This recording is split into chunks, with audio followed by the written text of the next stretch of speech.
Chemotherapy వల్ల వచ్చే side effects ఏంటి? దాన్ని మనం ఎలా నివారించవచ్చు?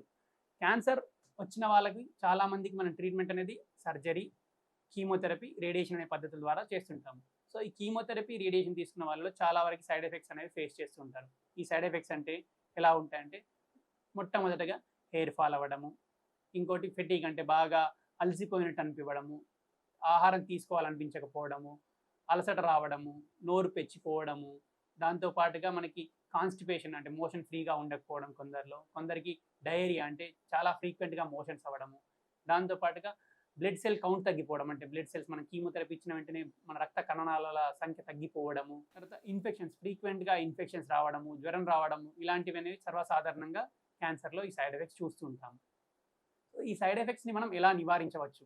అంటే ఫస్ట్ మనం ఏ ట్రీట్మెంట్ అయినా క్యాన్సర్ ట్రీట్మెంట్ స్టార్ట్ చేసే ముందు పేషెంట్ అంటే తీసుకునే వ్యక్తికి సైడ్ ఎఫెక్ట్ ప్రొఫైల్ రాకుండా ఉండడానికి కావాల్సిన జాగ్రత్తలన్నీ మనం ప్రీ ట్రీట్మెంట్ అంటే ట్రీట్మెంట్ ఇవ్వకన్నా ముందే చూసుకుంటాము. అంటే ట్రీట్మెంట్ స్టార్ట్ చేయకన్నా ముందుగానే వాళ్ళ బాడీని అసెస్ చేస్తుంటాము. జనరల్‌గా బ్లడ్ టెస్టులు చేయడము, గుండెకి సంబంధించిన టెస్టులు చేయడము, వాళ్ళు ఫిజికల్‌గా ఎలా ఉన్నారు, వాళ్ళ పర్ఫార్మెన్స్ వాళ్ళు నార్మల్ వర్క్ చేసుకోగలుగుతున్నారా లేదా, ఇవన్నీ అసెస్ చేసి వాళ్ళ బాడీకి తగ్గ మోతాదులోనే క్యాన్సర్ డ్రగ్స్ ఇవ్వడం జరుగుతుందన్నమాట. వాళ్ళ బాడీ తత్వాన్ని, వాళ్ళ వెయిట్‌ని, వాళ్ళ యాక్టివ్‌నెస్‌ని అవన్నిటిని గుర్తించి దానికి తగిన మోతాదులోనే ఈ క్యాన్సర్ డ్రగ్స్ అనేవి ఇస్తుంటాము. సో, ఇలా చేయడం వల్ల మనకి ట్రీట్మెంట్ ఇచ్చే టైంలో కొంచెం సైడ్ ఎఫెక్ట్స్ అనేవి తగ్గుతుంటాయి.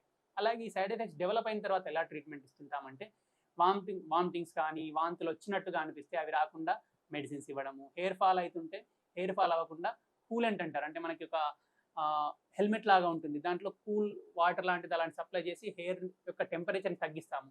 సో, దానివల్ల హెయిర్ ఫాల్ కూడా తగ్గించే ఛాన్స్ ఉంటుంది. దాంతో పాటు మనకి ఫ్రీక్వెంట్‌గా బ్లడ్ కౌంట్స్ తగ్గిపోతుంటాయి అంటారు.